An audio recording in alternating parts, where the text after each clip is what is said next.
Buenos días a todos y a todas. Bienvenidos a la sesión de alto nivel, Ciencia Abierta, una nueva oportunidad para la región. En esta oportunidad nos reunimos para asegurar que la ciencia beneficie realmente a las personas y al planeta y no deje a nadie atrás. Es necesario transformar todo el proceso científico. La ciencia abierta es un movimiento que pretende hacer la ciencia más abierta, accesible, eficiente, transparente y beneficiosa para todos y para todas. Impulsada por los avances sin precedentes en nuestro mundo digital, la transición hacia la ciencia abierta permite que la información, los datos y los productos científicos sean más accesibles y más fácilmente compartidos con la participación activa de todas las partes interesadas. La ciencia abierta puede marcar un punto de inflexión en la respuesta a los apremiantes desafíos planetarios y socioeconómicos, así como contribuir a reducir las brechas de ciencia, tecnología e innovación que existen tanto entre los países como al interior de ellos. Así que luego de esta bienvenida les comento para que tengan idea cómo va a funcionar técnicamente esta sesión. Primero que va a tener traducción de español y al inglés, por lo tanto ustedes pueden acceder a la traducción con el instrumento que tienen en la pantalla. Por esa razón, Carlos Brito va a tener la generosidad de hablar inglés para facilitar el trabajo de los traductores. Bianca va a poder hablar en español, o sea que la sesión va a tener una intervención en inglés y otras en español. Vamos a hacer 2 rondas de preguntas con la intención de que este diálogo pueda tener 2 momentos diferentes. Así que sin más prolegómenos, yo voy a avanzar directamente con nuestro primer participante y se trata de Miguel Sierra, que es el presidente del Consejo Nacional de Innovación, Ciencia y Tecnología, el CONICYT de Uruguay. La pregunta que tenemos preparada para vos es: ¿qué acciones ha realizado Uruguay en ciencia abierta? ¿Cuáles son los próximos pasos que usted considera necesario para que se den para avanzar hacia una ciencia más abierta? Adelante, Miguel. Hola, buenos días a todos. Felicitarlos por el Foro CILAC y por este espacio de Ciencia Abierta. Agradecer a los organizadores la invitación. Uruguay ha tomado una serie de medidas en relación a la agenda de la ciencia abierta. En primer lugar, en el 2009, rescatar algunos hitos, ¿no? Se desarrolló todo lo que es el portal Timbó en Uruguay, que es un portal que facilita el acceso a la bibliografía científico-tecnológica internacional, a investigadores, tecnólogos e innovadores de forma gratuita. Es un portal para todo el país. En el 2018 se había creado el repositorio abierto Silo, que pertenece a la red de la referencia, que luego hay otra colega allí, de la red latinoamericana de repositorios de acceso abierto, y a partir del 2019 todas las publicaciones que se generan en proyectos de investigación de la ANI, de la Agencia de Investigación e Innovación, deben estar disponibles en ese repositorio de Silo. Otro hito importante ha sido todo lo que refiere al Centro Ceibal, vinculado a toda la movida de un laptop por niño, y el Centro Ceibal pone a disposición redes de conectividad inalámbrica de internet y videoconferencia y brinda servicios y productos y servicios a todo nivel, muy especialmente en programas y proyectos educativos a nivel primario, pero también a futuro en otros segmentos de la población. Otro hito importante: en el 2013 Uruguay crea la ley referida al software libre y a los formatos abiertos en el Estado, que dispone su utilización para el procesamiento y conservación de datos por parte de organismos estatales y empresas donde el Estado tenga mayoría accionaria. La Universidad de la República también crea el repositorio Colibrí, el repositorio donde por estatuto del personal deben los docentes depositar allí toda su producción científica. En el caso del Instituto Nacional de Investigación es el AINFO. Y bueno, eso que resaltaría esos ejes como hitos centrales como Uruguay en esta agenda de ciencia abierta, y sin duda debemos seguir profundizando en este camino. El hito más reciente fue toda la movida que se dio por el COVID y que se puso todo lo que son los resultados generados especialmente en la Universidad de la República, por ejemplo, publicaciones, software, etcétera, en formato de acceso abierto. Así que bueno, son los ejemplos más recientes y creo que esa agenda hay que seguirla fortaleciendo. Muchísimas gracias Miguel. Entonces, si les parece, ahora vamos a pasar a Ana Franchi, que es presidenta del Consejo Nacional de Investigaciones de la Argentina, del CONICET, y la pregunta que tenemos para vos, Ana, es, el CONICET es una de las instituciones de ciencias más grandes de la región. ¿Qué acciones está llevando adelante para impulsar la ciencia abierta? ¿En qué crees que puede beneficiar a una institución como la que presidís? ¿Y en qué país y en qué a otros países también de la región? Adelante, Ana. Hola, bueno, buenos días a todos y a todas. El CONICET desde el año 2015 ha establecido la política de acceso abierto del CONICET, que actualmente está en revisión, y a su vez ha creado un repositorio institucional CONICET Digital, que pone a la disposición del mundo la producción científica de nuestros investigadores e investigadoras, becarios y becarias. Asimismo, el Plan Estratégico de Gestión del CONICET establece entre sus líneas estratégicas la adecuación de los sistemas de evaluación a los requerimientos de la Ley 27.275, que es la del acceso a la información pública, y a la Ley 26.899, que es la de repositorios digitales institucionales de acceso abierto. Este repositorio recibe más de 1 millón de visitas al mes, siendo el sitio más visitado del organismo. Y a su vez, con respecto a la situación actual, la situación de la pandemia por COVID, ha permitido el acceso abierto a la colección COVID-19, que tiene más de 500 publicaciones. El repositorio, repositorio institucional del CONICET Digital es el repositorio nacional con mayor disponibilidad de recursos con acceso abierto de la Argentina y se encuentra en los primeros 5 de toda la región. Tiene un gran acervo bibliográfico, más de 126.000 registros a texto completo, y además tiene una gran diversidad, ya que permite el acceso a papers, libros, capítulos de libros, eventos científicos y de tesis, hasta videos, fotografías, objetos tridimensionales. Entre todavía las cosas pendientes, es algo que estamos trabajando, que es el acceso a conjunto de datos de investigación. En eso se está trabajando en estos momentos. Y otro tema es un sistema nacional que sea interoperable, por ejemplo, con CRIS, ¿no? con el modelo noruego y brasilero. Entonces, es un observatorio que está en permanente crecimiento y con acceso público. ¿Por qué esto es favorable para nuestro país y para nuestras regiones? Bueno, obviamente que todo el acceso a estas nuevas tecnologías de comunicación ha cambiado la configuración de las relaciones internacionales y la oportunidad para el desarrollo económico y social de los países. Esta pandemia nos ha demostrado que la necesidad imperiosa de mantenernos comunicados, mantenernos juntos y tratando de afrontar los diversos problemas, que ahora es la pandemia, pero tenemos muchísimos más problemas en común.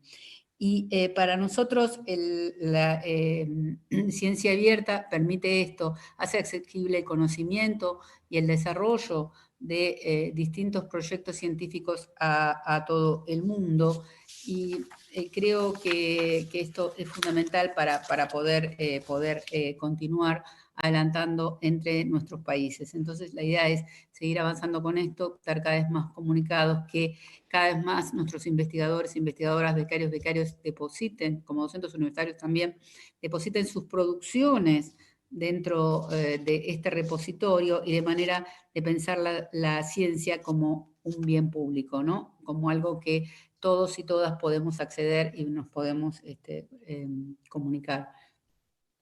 Gracias. Muchas gracias, Ana. Ahora nos vamos a escuchar a Bianca Amaro. Bianca es presidenta de la referencia, y la pregunta que tenemos preparada para vos es: la referencia trabaja mucho para consolidar la ciencia abierta en la región a través de repositorios abiertos. ¿Cuáles son los grandes desafíos de nuestra región en la promoción de una ciencia abierta? E inclusive, ¿cuál sería el papel de la referencia, no? Gracias, Fernanda. Primero me gustaría agradecer el honor de participar de esta ronda. Yo diría que, de hecho, trabajamos mucho en la referencia para la construcción de una infraestructura, y ahí hemos empezado con la infraestructura de acceso abierto y ahora más que nada con la construcción de una infraestructura de datos de investigación abiertos. Yo creo que tenemos un reto, varios retos, o sea, para la región tenemos que cambiar la idea de una ciencia comercial, o sea, que solo tiene valor la ciencia que es comercializada. Nos hemos olvidado que la ciencia es un bien público y como tal tiene que estar lo más abierta posible. Entonces, yo creo que uno de los retos más importantes es ahora crear esta infraestructura en los países de datos científicos. Y también un cambio de cultura, o sea, tenemos que hacer con que nuestros investigadores piensen de modo distinto, o sea, que comunicar, si están comunicando en abierto, tendrán más comunicación y no solamente una recepción.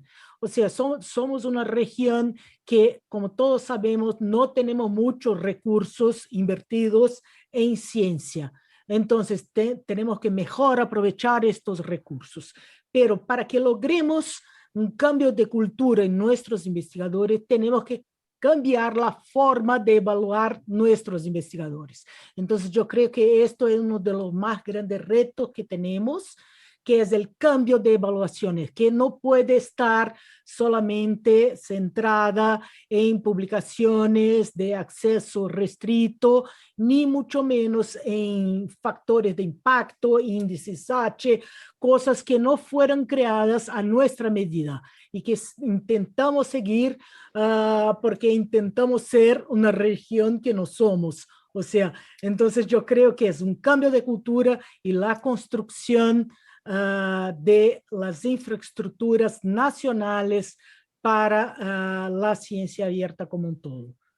Muchísimas gracias. Muchas gracias, Bianca.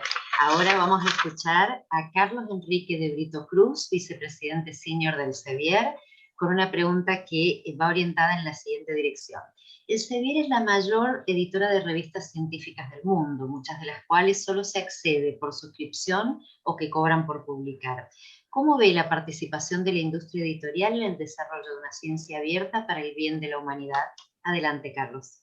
Thank you. Muchas gracias, Fernanda. Yo voy a hablar en inglés porque mi español es muy malo. La traducción no traduce de portugués, porque eu poderia falar em português também.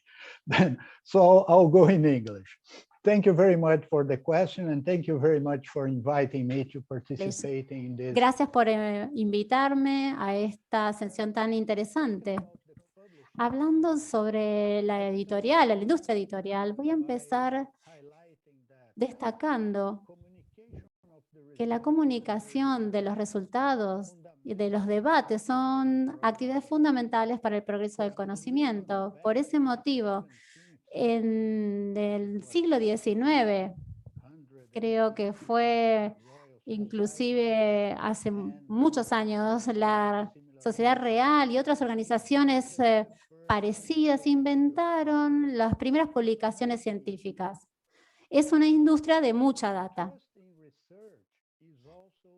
Confiar en las investigaciones importante por los artículos que están detrás y que son manejados de manera rigurosa y que atraviesan un proceso de revisión de pares que es importante y riguroso. Con la pandemia, cada vez que uno lee en el diario, siempre dicen, este artículo está incluido en un repositorio preimpreso, no ha sido revisado por pares.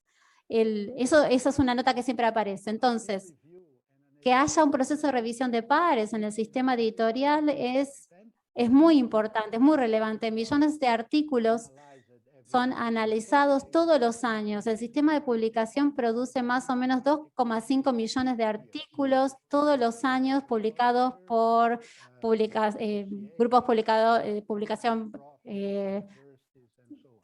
universidades. Y el CEBIER en realidad recibe 2,5 millones de presentaciones, de las cuales 500.000 son aceptadas para ser publicadas en nuestra revista. La ciencia abierta es un concepto muy interesante, pero lo que yo quería agregar es que la forma en que yo lo veo, la ciencia siempre fue abierta.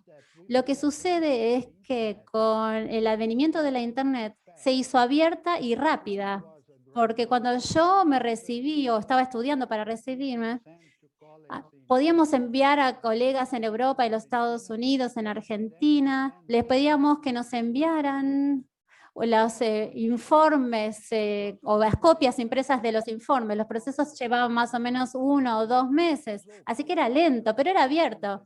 Nadie se negaba a enviar una copia de un artículo a un colega en cualquier parte del mundo. La Internet avanzó en la velocidad de las cosas, y lo que tengo que agregar también, que es importante destacar, que la ciencia abierta es más que el acceso abierto, porque la ciencia tiene que ser más inclusiva, más colaborativa y transparente. Involucra, por ejemplo, las herramientas colaborativas. Hay muchísimas de este tipo de herramientas, como Mendeley, por ejemplo, que está abierta para todos a quien quiera usarla. O portales de academia, portales de investigación, todo tipo de herramientas de colaboración. Hay plataformas para compartir los artículos, formas de ayudar a las instituciones, a los investigadores que muestran el impacto de su investigación. Y esto realmente se torna muy importante porque el presupuesto, por ejemplo, en Brasil lo estamos viendo, en cualquier parte del mundo. Los gobiernos tienen menos tendencia a incrementar los presupuestos en ciencia.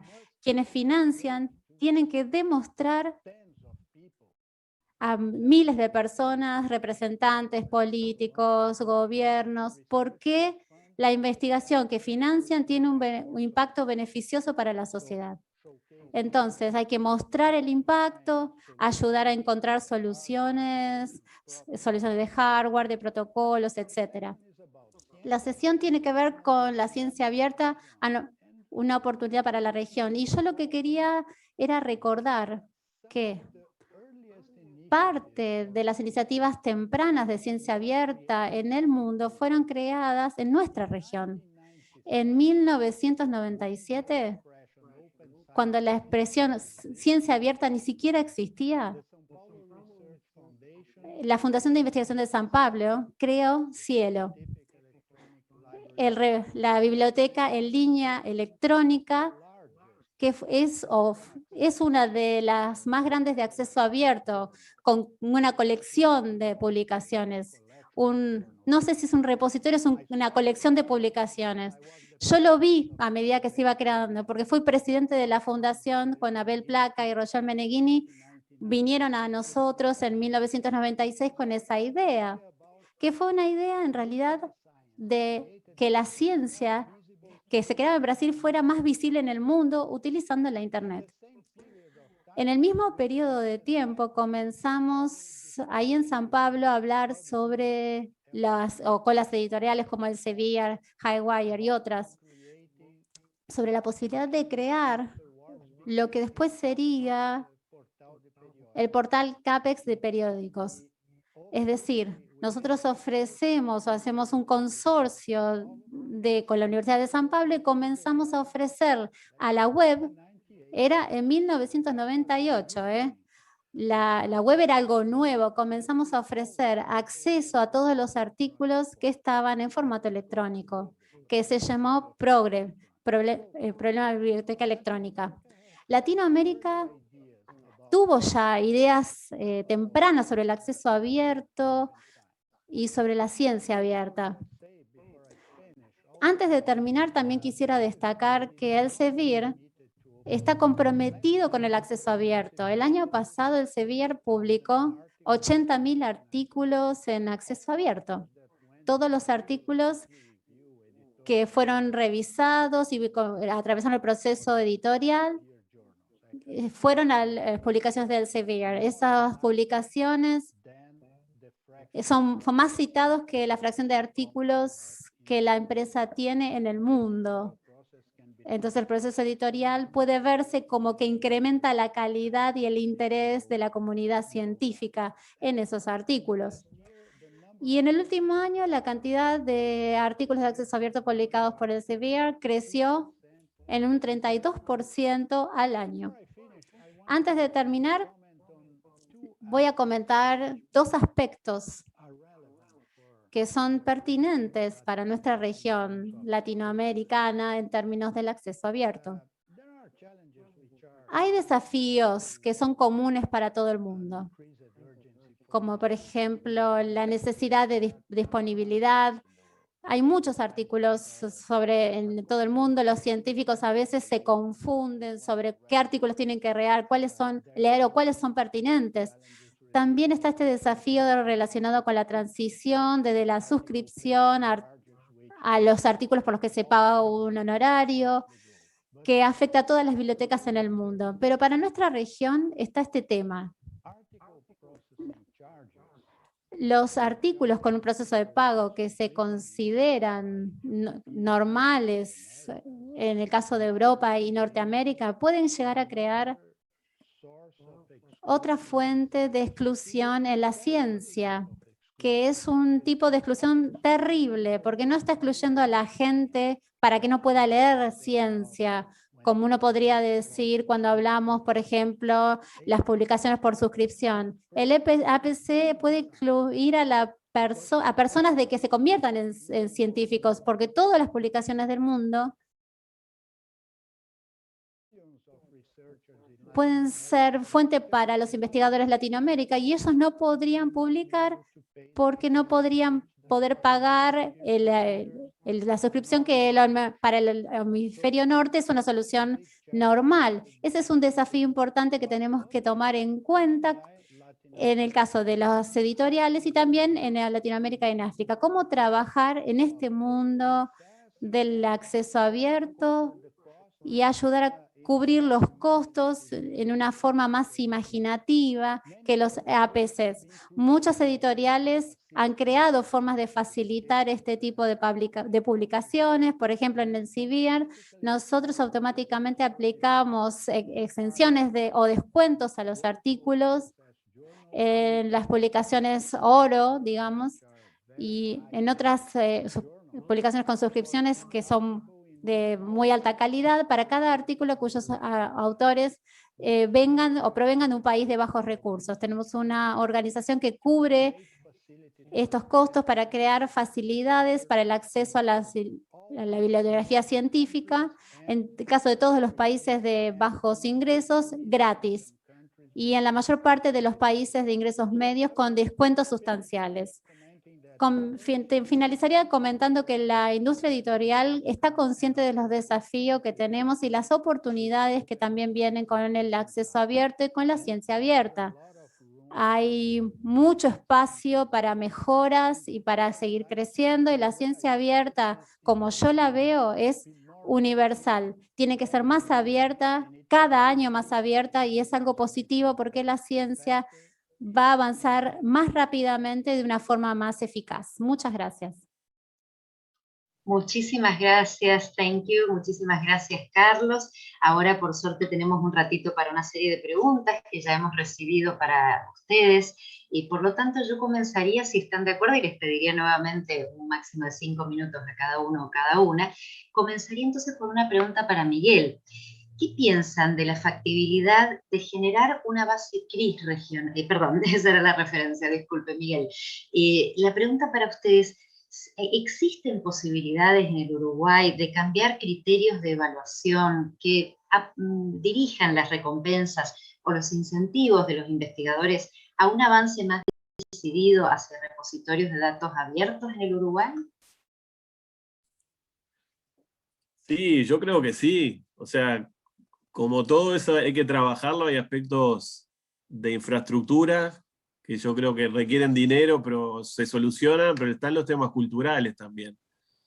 Entonces ahí tenemos que hacer un trabajo para valorar distintas cosas a la hora de evaluar a los investigadores, y también qué señales damos en las carreras de los investigadores, qué es importante, qué es más importante y qué no es tan importante. Entonces, si queremos que se focalicen en problemáticas de la región, que esas problemáticas sean inclusivas, que en ese abordaje incorporemos distintos saberes y conocimientos, que es el conocimiento científico, pero hay otros saberes también a incorporar.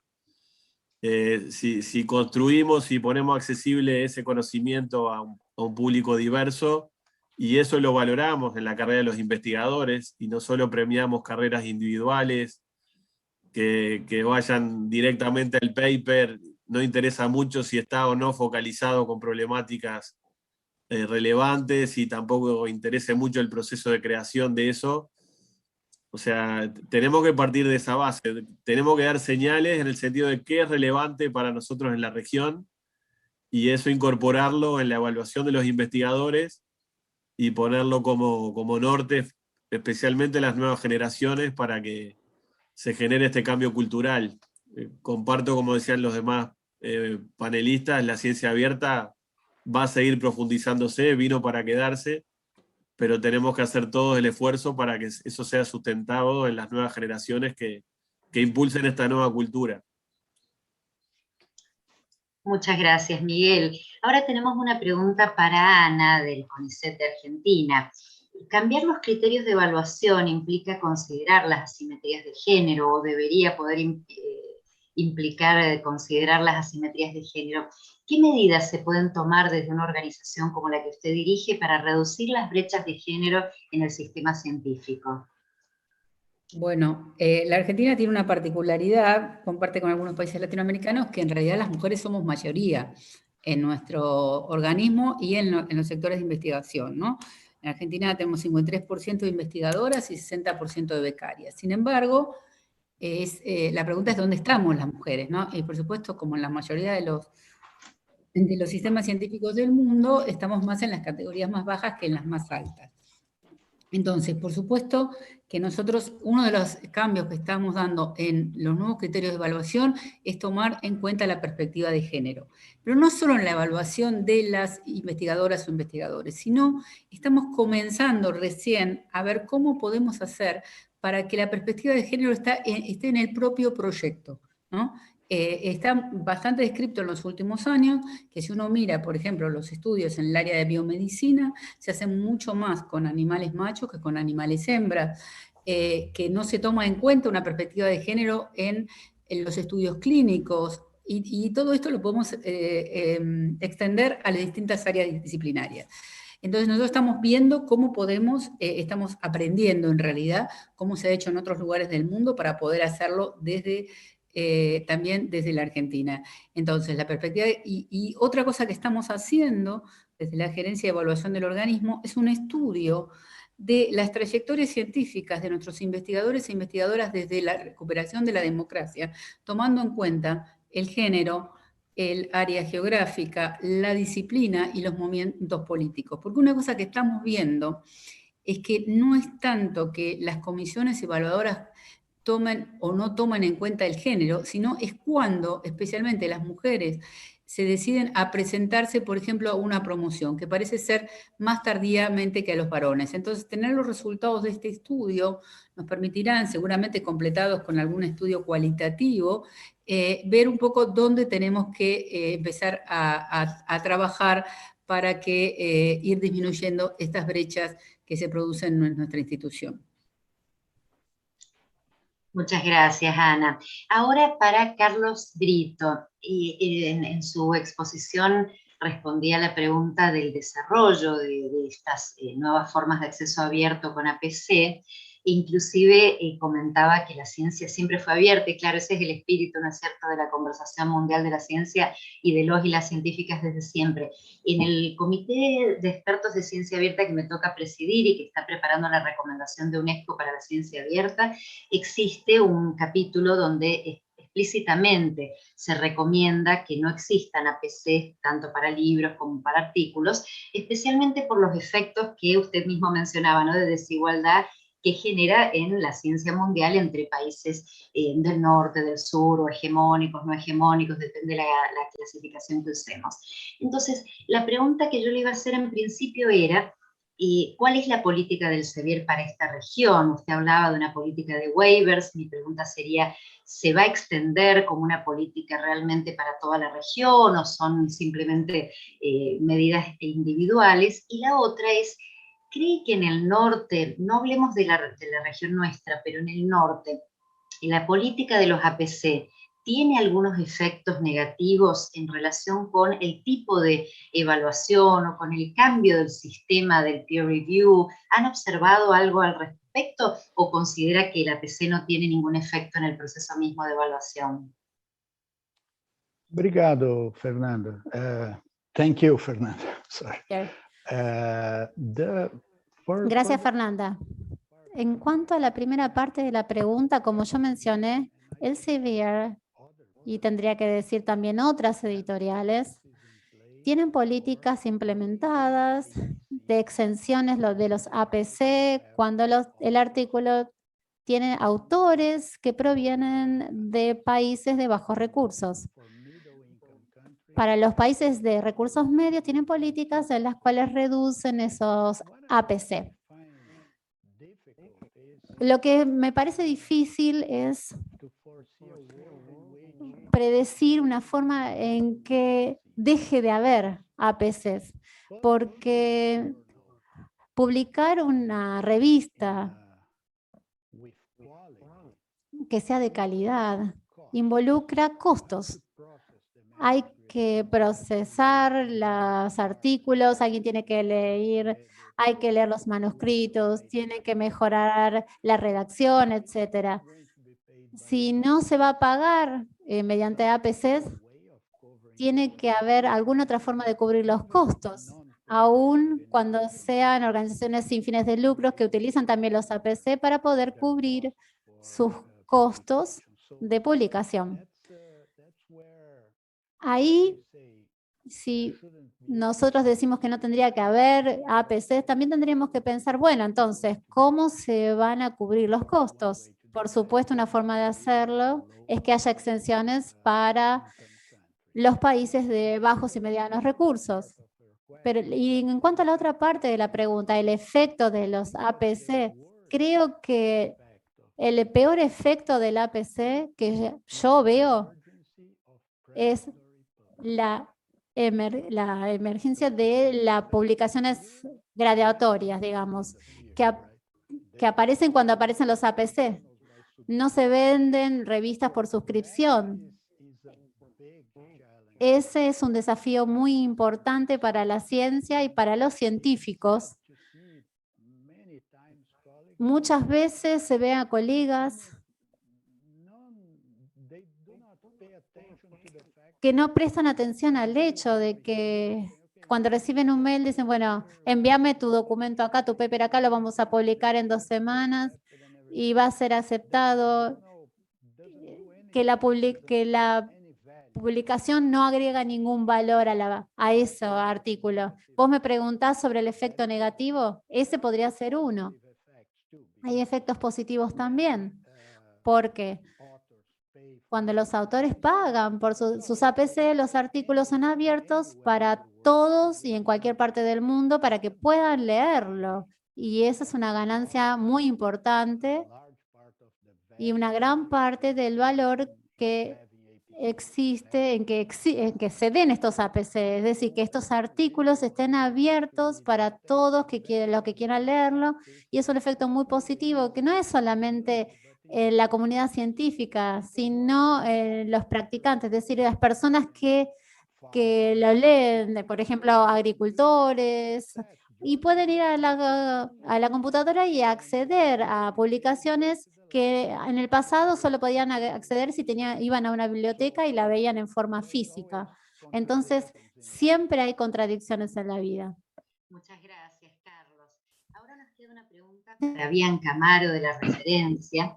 Y la pregunta sería, ¿qué piensas de la factibilidad de generar, hablábamos de bases CRIS, la importancia que tiene tener articulados tanto repositorios, en el fondo, digamos, información de personas, de proyectos, la producción, y la referencia viene haciendo un trabajo muy importante en esa dirección y abriendo ahora también repositorios de datos.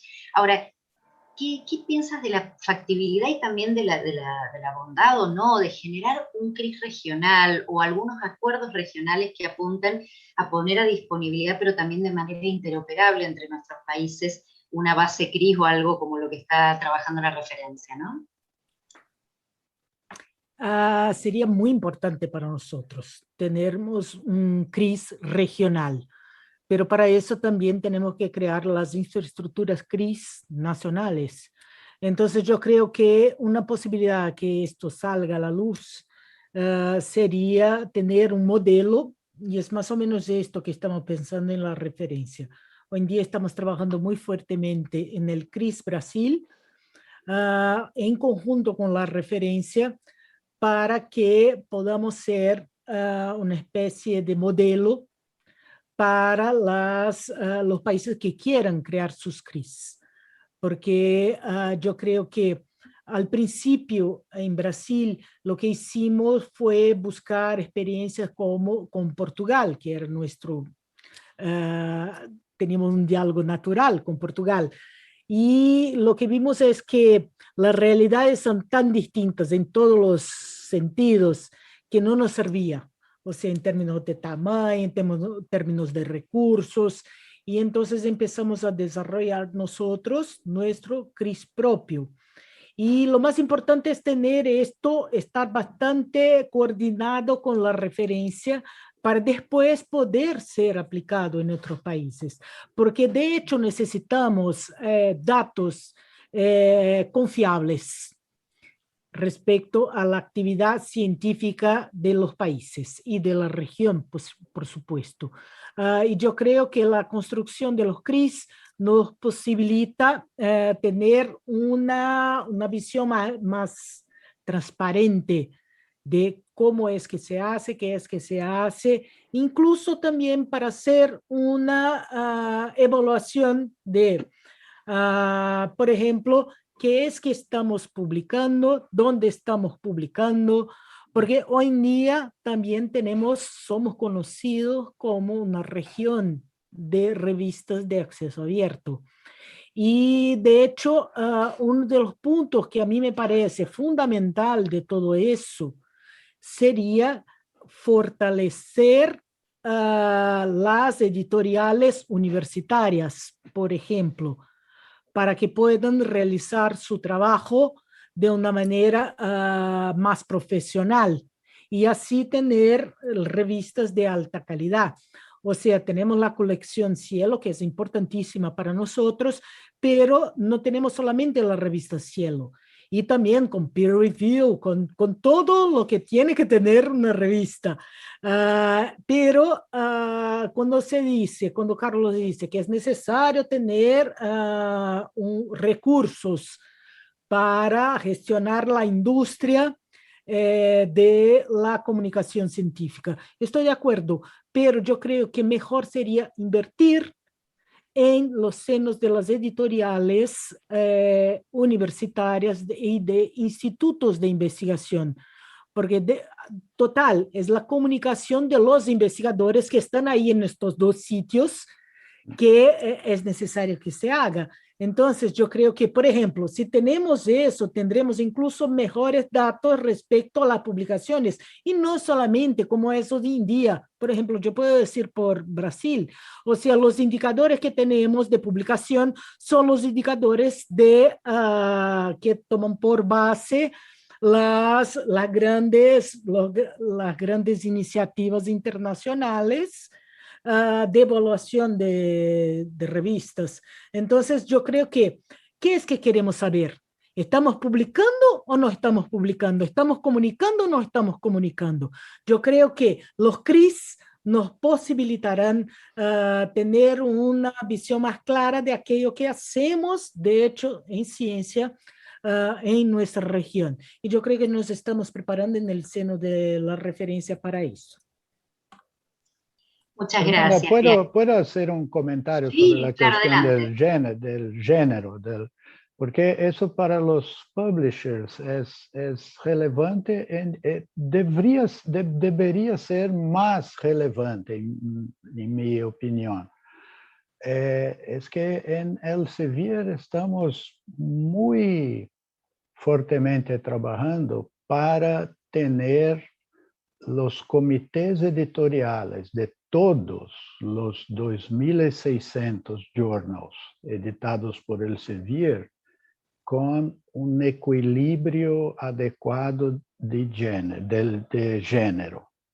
Porque eso es muy importante para que el proceso de selección de los artículos no sea polarizado por cuestiones implícitas de diferentes visiones que existen.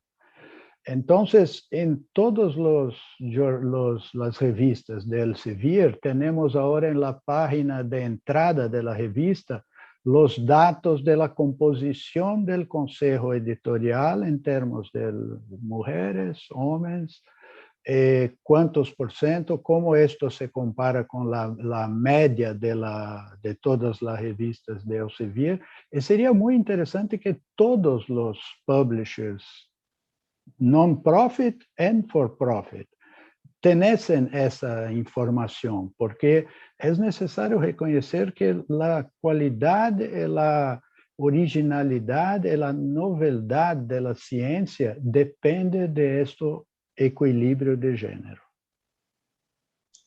Muchas gracias, Carlos. Creo que el debate que hemos sostenido y el diálogo que se hizo en este panel muestra que hay avances en distintos países y en un consenso global en torno a la necesidad de modificar estas brechas de género por distintas vías, como han mencionado aquí. Creo que también hay un acuerdo general acerca de la necesidad de generar infraestructuras interoperables, espacios que permitan realmente que la producción científica y la evaluación de la producción no sea meramente la publicación, pero también se generó, por supuesto, el debate en torno a cuál es la particularidad de nuestra región de América Latina en torno al sistema de publicaciones en su estado actual y esta transición acelerada al acceso abierto. Una región como la nuestra, que tiene casi 30 años de desarrollo del acceso abierto, que tiene revistas universitarias mayormente, ¿no? que más del 90% son de gestión universitaria, creo que es interesante retomar aquí, por si alguien quiere hacer algún comentario, el debate que surgió con el informe de Revistas Diamante, que hace muy poquito tiempo ha salido a la luz, que son estas revistas que no se paga por leer, no se paga por publicar, porque allí se mencionaba prácticamente como si fuera un defecto, lo que se llama el voluntariado, ¿no? Revistas que solamente funcionan por la voluntad de los académicos o las académicas que lo editan, mayormente seguramente, por supuesto, en universidades. Sin embargo, yo creo que esos voluntarios o voluntarias en general son personas con cargos docentes o cargos universitarios que dedican un tiempo a la edición, y eso es lo que en América Latina ha hecho que tengamos realmente un ecosistema de publicación que permite lo que para nosotros también es internacionalizar, que es regionalizar, que es latinoamericanizar, pero que es una comunicación regional en revistas que no requieren, que no tienen el costo de negocios o el costo de las empresas editoriales, y por lo tanto tenemos una trayectoria de publicación en acceso abierto no comercial. Así que quería preguntarles en ese sentido, ¿ven posibilidades de políticas de apoyo a las revistas nacionales y o de mejoramiento de la valorización de las revistas nacionales en los procesos de evaluación? Aquí, por supuesto, sin orden, si es que alguien quisiera hacer un comentario. Bianca, adelante. Adelante. Gracias, Fernanda. Perdón, después Miguel, sí. Perdón, Miguel. Sí, yo, como decía, yo creo que necesitamos invertir más en los equipos, ya que 90% de nuestras revistas están en universidades e instituciones de investigación públicas. Tendríamos que invertir más en la profesionalización de nuestros equipos editoriales de estas revistas. O sea, a nosotros, o sea, a mí incluso no me gusta nada. Yo que trabajo con acceso abierto desde también de 2003, alguna cosa así, a mí no me gusta nada esto de revistas Diamante, porque esto es una creación de la industria editorial es una inversión de todo lo que pasaba, porque las dos estrategias del movimiento de acceso abierto proponían la ruta verde y la ruta dorada, eran las revistas Gold. Las revistas Gold de aquel entonces eran lo que es llamado hoy las revistas Diamante. Entonces, promocionar el acceso abierto Gold hoy en día ya no basta. Tiene que ser el acceso abierto Diamante. Pero por favor, o sea, esto es una inversión de un concepto que hemos creado desde hace casi 30 años. Entonces, o sea, somos una región de tradición de acceso abierto. Tenemos, en mi opinión, que invertir en la mejora de los equipos editoriales para que busquemos un aumento de la calidad de nuestras revistas, pero seguir siendo abiertos. O sea, pocas cosas, o sea, somos un ejemplo para el mundo. Un ejemplo, o sea, cuando el mundo se crea toda la filosofía bonita del acceso abierto, porque no hemos sido nosotros quienes la creamos, es fantástica para nosotros, pero no hemos sido nosotros. Igual la ciencia abierta. Entonces, es una oportunidad increíble de poner a nuestra región en relieve en todos los sentidos y porque nuestra región tiene más bien la tendencia de seguir con la idea de que la ciencia es un bien público común. Gracias. Gracias, Bianca. Miguel, adelante. Sí, reafirmar el concepto de Bianca. Yo creo que la región tiene una historia, una trayectoria en la cultura de ciencia abierta, y eso lo tenemos que mantener, profundizar y obviamente jerarquizando con calidad las revistas nacionales y las distintas temáticas, y compartiendo quizá los comités de evaluación, etcétera, fortaleciendo en la región que sean revistas de la mayor exigencia, pero que den oportunidad para que se desarrolle ciencia en la región de calidad vinculada a las problemáticas que nos acucian a nuestras sociedades y a nuestros problemas.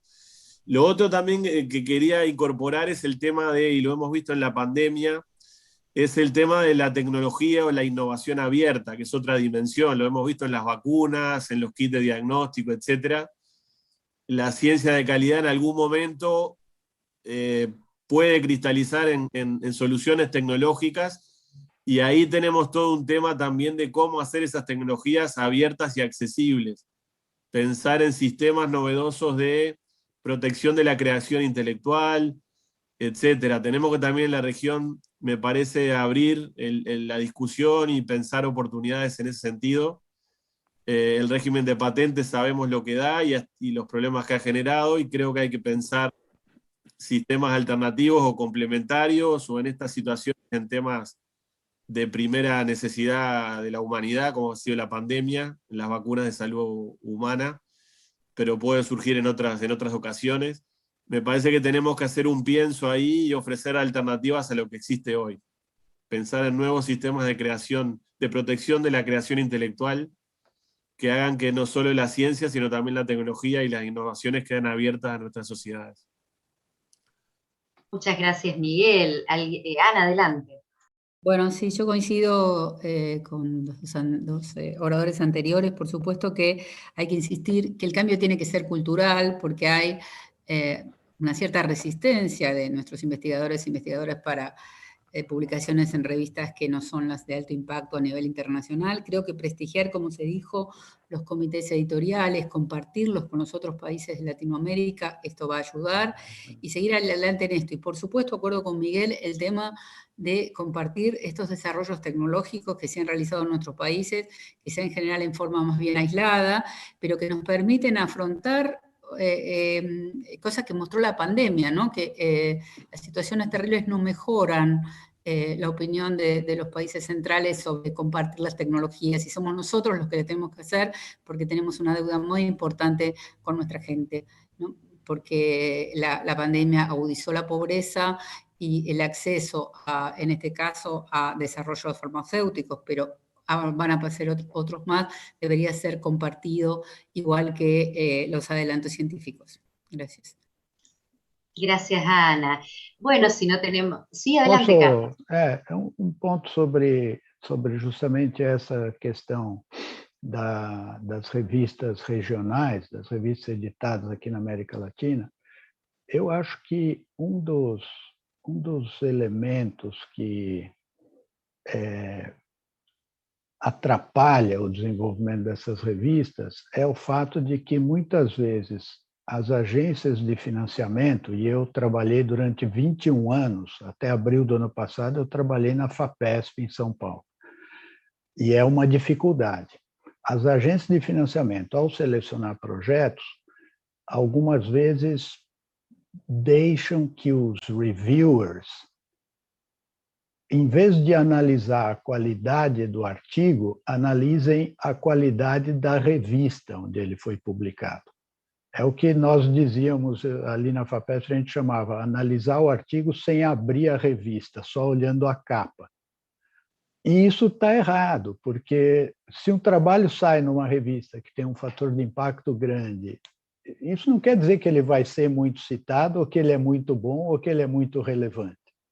E isso acaba, quando agências, como acontece no Brasil, acabam criando uma classificação das revistas, em geral as revistas regionais sempre caem para baixo. E significa que os pesquisadores não vão mandar seus melhores artigos para essas revistas regionais. E aí cria-se uma realimentação negativa sobre a qualidade da revista. Então, eu acho que os financiadores de pesquisa têm um papel importante, que é aquele papel de valorizar a seleção que analisa a qualidade do trabalho e não outras coisas como a qualidade da revista onde ele saiu publicado. Porque o trabalho pode muito bem sair numa revista de acesso aberto, ou do Cielo, ou não do Cielo, e ter um impacto grande no mundo. Poderia acontecer, pode acontecer, de vez em quando acontece. Mas quando o valor para o pesquisador ganhar o financiamento depende do nome da revista, ele não vai pôr esse artigo naquela revista local. Muchas gracias, Carlos. Creo que incluso este último punto es muy interesante desde la propia perspectiva del Sevier, porque realmente las distorsiones del factor de impacto han sido ampliamente analizadas y perjudican mucho realmente una distorsión terrível del sistema. Sí, completamente, ¿no? Así que, si les parece, creo que ya estamos en hora de ir cerrando. Creo que hemos tenido un panel altamente estimulante. No me queda más que agradecer a las personas que formaron parte hoy de esta mesa y desearles mucha suerte y que sigan adelante escuchando estos interesantes foros del Partido SILAC. Hasta pronto. Gracias. Muchas